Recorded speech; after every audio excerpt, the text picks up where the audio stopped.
सबसे पहले मैं अपनी बात शुरू करूं तो आज महाराष्ट्र के अंदर जो प्लेन हादसा हुआ है जिसमें वहाँ के उप मुख्यमंत्री जी का निधन हुआ है और उनके साथ 6 लोगों का निधन हुआ, उनको मैं अपनी शोक संवेदना व्यक्त करता हूँ। आज कई दिनों से यूजीसी पर एक विवाद हो रहा है और यूजीसी का विवाद यहाँ से शुरू होता है कि सरकार पढ़ने वाले बच्चों के बीच में जो सवर्ण बच्चों के द्वारा कभी कोई घटना घट जाती है उसको लेकर के दलित और ओबीसी बच्चों के संरक्षण के लिए एक कानून लेकर के आई है, जिसके कारण बड़ी भ्रामक स्थिति हो गई है और आज देश में बड़े पैमाने पर विरोध हो रहा है। ये मेरे सामने कुछ बच्चे हैं, इसमें हमारे भी बच्चे हैं और दलित समाज और पिछड़े समाज लगभग हर समाज के बच्चे हैं। ये रोज साथ में खेलते हैं। कितने दिन से तुम लोग साथ में खेल रहे हो? 5 साल से ये बच्चे डेली शाम को आते हैं और खेलते हैं। फिर इनको कोई नाश्ता पानी? हाँ, जैसे लड्डू मिठाई चाय आम मटर सीजनल, यानी जो घर पर रहता है वो ये लोग साथ में बैठ करके ये नाश्ता करते हैं। ये कोई कानून के तहत नहीं कर रहे हैं, ये कानून के बंदिश से नहीं खेल रहे हैं। ये हमारी सनातन की परंपरा रही है, हमारे नस नस में है। पंडित दीनदयाल जी ने कहा था कि जो नीचे हैं उनको ऊपर लाना है और यही हमारी सनातन परंपरा है, यही हमारी सवर्ण परंपरा है कि जो नीचे हैं उनके साथ भेदभाव ना करना, ऊपर लेकर के आना। इसका मिसाल ये किसी कानून के तहत नहीं हो रहा है। और आज मैं सरकार से कहना चाह रहा हूं कि समाज कैसे चलता है, ये ऑफिस में बैठ करके समाज को नहीं चलाया जा सकता है। समाज को चलाना है तो गांव आइए और गांव में देखिए कि बिना भेदभाव के, बिना किसी जातीय रंग के एक साथ बच्चे खेलते हैं। कोई बच्चा किसी की जात नहीं पूछता है। क्या आप चाहते हैं कि भविष्य में इस घर के अंदर एंट्री दी जाए तो ओबीसी को न दी जाए? क्या आप चाहते हैं इस घर में एंट्री दी जाए तो दलित को न दी जाए? क्या आप चाहते हैं ऐसा आप माहौल खड़ा कर रहे हैं? तो आपसे हाथ जोड़ करके विनती है, इस मामले को वापस लीजिए। और मैं अपील करना चाहता हूं, सवर्ण समाज से अपील करना चाहता हूं कि इसमें संपर्क करिए ओबीसी के लोगों से। ओबीसी समाज के जो समझदार लोग हैं उनसे संपर्क करने की जरूरत है। जो दलित समाज के समझदार बच्चे हैं उनसे संपर्क करने की जरूरत है और उनसे इसका विरोध कराना है, क्योंकि गांव में हम एक साथ रहते हैं। गांव में कोई शादी होता है, ब्याह होता है, हर आदमी का कोई ना कोई हक है, कोई ना कोई नेग है, हर तरीके से भागीदारी होती है। अभी मैंने सनातन कथा कराया, 1 जनवरी से लेकर के 8 जनवरी तक मैंने सनातन कथा कराया और जिसमें सदगुरु रितेश्वर महाराज जी ने कथा कहा।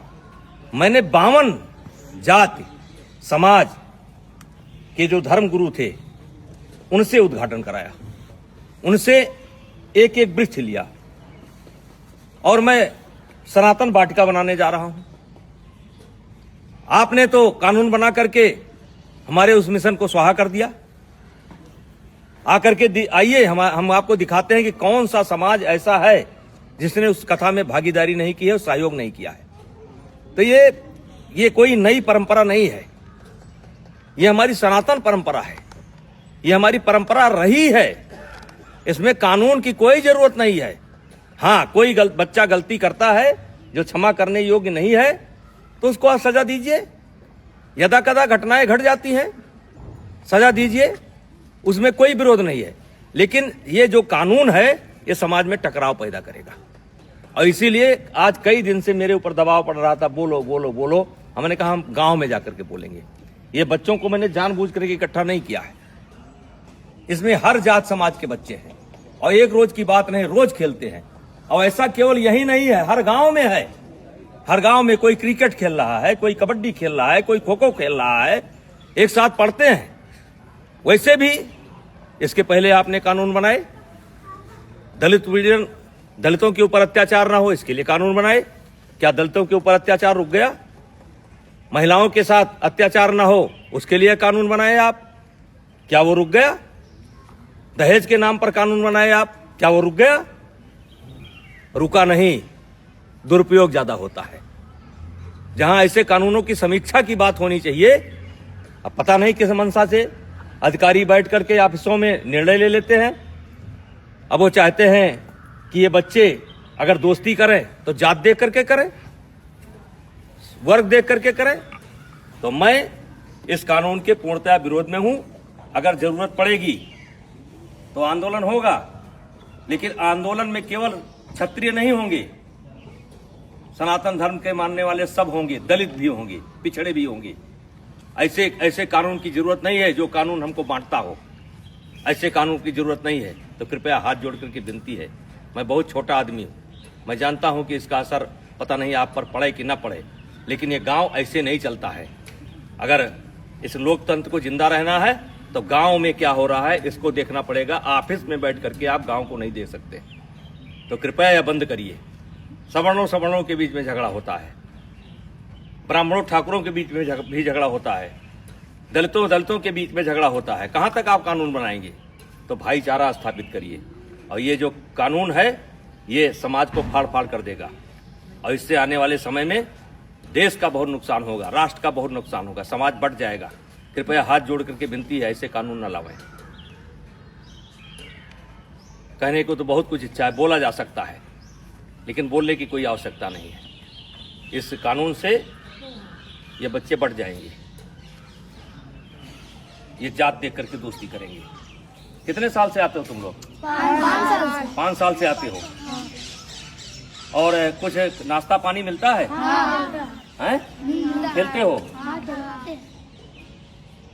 तो मैं जो लोग भी लेकर के आए हैं उनसे कहना चाहता हूं कि ये कानून आपका समाज में भेदभाव पैदा करेगा और ये बच्चे बढ़ जाएंगे, और ये देश के लिए अच्छा नहीं होगा। और मैं इस कानून में, वैसे मैं एबीपी का बयान देख रहा था, संतुलन की बात की गई है। इस कानून में संतुलन नहीं है। आपने एक पक्ष को अपराधी बना करके खड़ा कर दिया है, और वकील का भी मौका नहीं दिया कि इनका वकील कौन होगा। तो जो गलत करता है उसको सजा मिलनी चाहिए, चाहे क्षत्रिय समाज का हो, चाहे ब्राह्मण समाज का हो, चाहे किसी समाज का हो, वो सजा का हकदार है। उसका कोई समर्थन नहीं करेगा, हमारा कोई समाज समर्थन नहीं करेगा। लेकिन आप ये बच्चों में भेदभाव मत पैदा करिए, स्कूलों में भेदभाव मत पैदा करिए। और मैं फिर अपील करना चाहता हूं दलित समाज के बच्चों को, जो पढ़े लिखे बच्चे हैं उनको अपील करना चाहता हूं, ओबीसी समाज के बच्चों को अपील करना चाहता हूं। ये देश हम सबका है, और इस देश में सौहार्द बनाए रखना हम सबकी जिम्मेदारी है। तो कृपया ऐसे कानून का समर्थन न करें। धन्यवाद।